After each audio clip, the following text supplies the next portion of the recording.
The cabin on Ridgeway Peak had been in my family for 3 generations. It stood alone, surrounded by dense woods that blanketed the mountain, miles from the nearest neighbor. My grandmother used to call it a sanctuary for the soul, but I hadn't been back since I was a child, not until last October, when life seemed to unravel at every seam. A corporate scandal at work had left me unemployed and alienated. My once close circle of friends shrank as whispers about my involvement spread. I wasn't guilty, but no one cared about that. By the time the accusations fizzled out, I was left with a damaged reputation and a deep need to disappear for a while.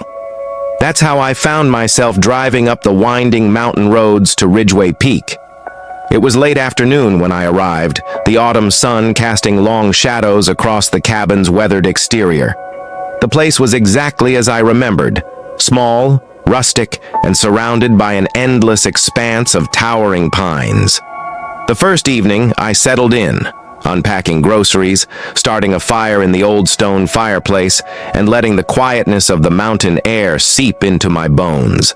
For the first time in months, I felt a sliver of peace. The second day, I explored the property. The woods were dense and quiet, except for the occasional rustle of leaves or the distant call of a bird. I stumbled upon the old well, half hidden by overgrown grass. I remembered my grandfather warning me as a child never to go near it. "The well has no bottom," he'd say with a mischievous twinkle in his eye. "It swallows anything that falls in." The memory made me smile, but standing there, staring into the dark maw of the well, I felt a shiver run down my spine.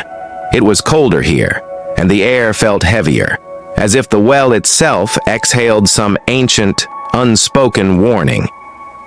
That evening, as the sun dipped below the horizon, the silence of the woods grew oppressive. I lit a lantern and sat by the fireplace, flipping through an old photo album I'd found in the living room. The pictures were mostly of my grandparents and great-uncle Henry, laughing and smiling in front of the cabin, but one photo stood out. A blurry shot of the woods taken from the back porch. In the shadows between the trees, there was a faint figure, a man, tall and indistinct. I stared at the photo for a long time, my stomach churning with unease.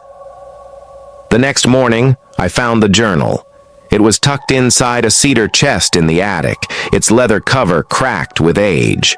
The first few pages contained handwritten entries from my great-uncle Henry, who had lived in the cabin for a decade in the 1950s.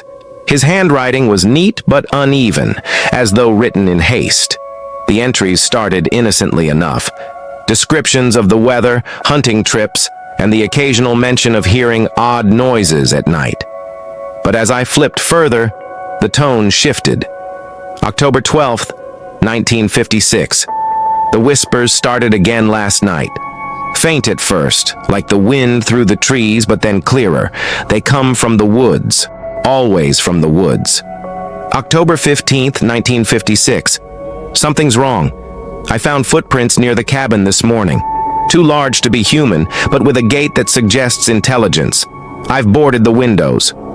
The last entry was dated October 20th, 1956. It simply read, "I saw it. God help me." That night, as I lay in bed, I heard it for the first time. At first, I thought it was the wind. The cabin creaked and groaned as it always had, and the trees outside swayed in the breeze. But beneath those familiar sounds was something else, a faint murmur, like voices carried on the wind. I sat up, my pulse quickening. The sound didn't stop. It seemed to drift closer, a low, unintelligible whisper that made the hairs on the back of my neck stand on end. I told myself it was just my imagination, maybe the remnants of my earlier unease after reading the journal. I closed my eyes and forced myself to sleep. The third night was worse. The whispers returned, louder and more distinct, as if they were circling the cabin. I stayed up late, sitting by the fire with a cup of tea, trying to calm my nerves. That's when I heard the knock. It was soft at first, a gentle tap on the front door. I froze, the cup of tea trembling in my hands. Then came a second knock, louder and more insistent. "Who's there?" I called, my voice shaking. There was no response, just the sound of footsteps retreating into the woods. The next morning I found footprints in the dirt outside the cabin. Bare footprints, impossibly large and strangely shaped. They led from the edge of the woods to my front door and back again. That afternoon, I hiked to the old well, desperate for answers. The air around it was colder than before, and the whispering seemed to grow louder as I approached. I peered into the well, but it was too dark to see anything. As I turned to leave, I thought I saw movement in the trees, a shadow darting between the trunks. That night I couldn't sleep. The whispers were inside the cabin now, echoing off the walls and filling every corner of the room. Then came the footsteps, slow and deliberate, pacing just outside my bedroom door. I grabbed the journal and my flashlight, determined to find out what was happening. As I flipped through the pages, a loose scrap of paper fell out. It was a map of the property with a red X marked near the old well. Scrawled beneath it were the words, "Don't let it in." Before I could make sense of the message, the bedroom door creaked open. Standing in the doorway was the figure from the photo, tall, shadowy, and inhuman. Its eyes glowed like embers, and its hand reached out toward me, leaving behind a trail of black, tar-like residue. I didn't think. I grabbed my bag, the journal, and my car keys and ran. The last thing I heard as I sped down the mountain road was the sound of whispers, growing fainter and fainter until they disappeared. I haven't been back to the cabin since that night, and I don't plan to. The journal sits on a shelf in my apartment, untouched. Sometimes, late at night, I think I hear the whispers again, faint and distant, like an old memory resurfacing. Whatever was on Ridgeway Peak, it's still out there, and it's waiting. I left Ridgeway Peak that night. The image of that dark figure burned into my mind. I drove for hours, not stopping until the mountains had faded behind me, swallowed by the darkness of the night. My hands gripped the wheel so tightly that my knuckles ached. I couldn't shake the feeling that something was still following me, that whatever had been waiting in that cabin had somehow attached itself to me. But when I finally arrived at my apartment, I thought the terror would end. The city felt like a distant world compared to the isolation of Ridgeway Peak. My life, though in shambles, seemed to offer a sort of solace when compared to the relentless whispers and shadows that haunted the cabin. But it didn't end. It couldn't. The first night back, I thought I heard something. At first, I dismissed it as the usual sounds of the city. Cars, sirens, the occasional neighbor. But as I lay in bed, trying to push the thoughts of the creature from my mind, the sound came again, a faint whisper, just like the ones I had heard at the cabin. It was barely audible, as if it were being carried on the wind, but unmistakable. I tried to ignore it. I told myself I was just imagining things, that the events at the cabin had rattled me more than I realized. But then the whispers grew louder. They started inside my apartment, first in one room, then another. They seemed to follow me wherever I went. No matter how much I tried to block it out, the whispers continued. Sometimes they were unintelligible, other times they seemed to call my name. "Is someone there?" I asked out loud, my voice trembling as I turned off the lights, hoping it would help. But the whispers didn't stop.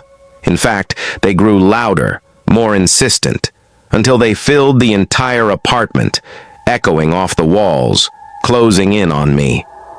I couldn't take it anymore. I dug the journal from the bag I had brought with me from Ridgeway Peak. It felt heavy, as though it carried the weight of everything that had happened. Maybe, just maybe, there was an answer buried in its pages. Something that could make the whispers stop. Something that could explain what I had seen. I opened the journal again. the familiar smell of old paper filling the air. I flipped through the pages, rereading the entries about my great-uncle Henry's strange experiences. The whispers, the large footprints, the sense that something was always just beyond his reach. And then, the final entry, the cryptic words, "I saw it. God help me." I read those words again and again, as if hoping they would provide some clarity. But instead, they only deepened the mystery. What had he seen? What was the creature that he couldn't describe? As I turned to the back of the journal, I noticed something new. A section I hadn't seen before, written in a different handwriting. It looked rushed, the words scrawled hastily across the pages. "Don't go to the well," it read. "It's the key. But it's also the door." I paused, my heart racing as I read the sentence over and over. The well. That strange, dark well on the property. My grandfather had always warned me about it, but now I realized that it wasn't just a relic of the past. It was part of something much more sinister. I couldn't stop myself. I had to know what was going on, what my great-uncle had uncovered, and why the creature had been haunting the cabin, my family, why it had followed me all the way back here. The next day, I contacted a local historian, a man named Mr. Croft, who specialized in local legends and folklore. I'd heard his name mentioned in passing while I was living in the town near Ridgway Peak, and something about him seemed trustworthy. Maybe he knew something that could help. When I told him about the cabin, the whispers, and the strange events that had happened there, he was silent for a long moment. Then, he spoke. "You should have never come back," he said gravely. "The land you're talking about, Ridgway Peak, it's not just any ordinary place, it's a nexus, a gateway between this world and something else." I sat back, unsure of how to respond. "A gateway?" He nodded, his eyes darkening. "Your family's cabin sits atop a cursed site. For centuries, people have come and gone, but every generation, the land calls to them. It's not a place to seek solace, it's a place to be consumed." I felt a cold shiver race down my spine. Consumed? Long ago, a man named Nathaniel Ridgway made a deal with a creature that inhabited the woods, a creature that thrived on the suffering and fear of those who lived there. And your family, well, they were chosen to keep watch over it. I listened in stunned silence as Mr. Croft continued. "The well is the heart of the curse. It's where the creature's power resides. It feeds off the fear and despair that grows in the hearts of those who live on the land. And when the whispers start, when the shadows begin to move, it's already too late." "Too late for what?" I asked, my voice barely a whisper. "Too late to escape," he said, his voice low. "The creature will come for you. It's always watching, always waiting." I hung up the phone, the weight of Mr. Croft's words sinking deep into my chest. The whispers in my apartment grew louder as the day wore on, until it felt like they were right beside me, taunting me with their alien voice. My phone rang again, but when I answered, there was nothing but a low, growling hiss on the other end. That night I couldn't sleep. The whispers filled my apartment like a living thing, wrapping around me, suffocating me. They were no longer faint, distant sounds. They were inside my head, relentless, never stopping. I opened the journal again, but this time I didn't feel like I was reading. It was as if the words themselves were pulling me in, dragging me back to Ridgway Peak, to the well, to whatever waited there. Suddenly there was a knock at the door. Not a gentle knock, but a loud, insistent pounding. I hesitated, then opened the door, but there was no one there, except for a single, small scrap of paper lying on the doorstep. I picked it up and read the message. "You can't run. It's already inside." My pulse raced, my vision blurred. The whispers intensified, filling my mind until I could hear nothing else. And then, a voice, clear and unmistakable, spoke directly into my ear. Come back. You can't escape me.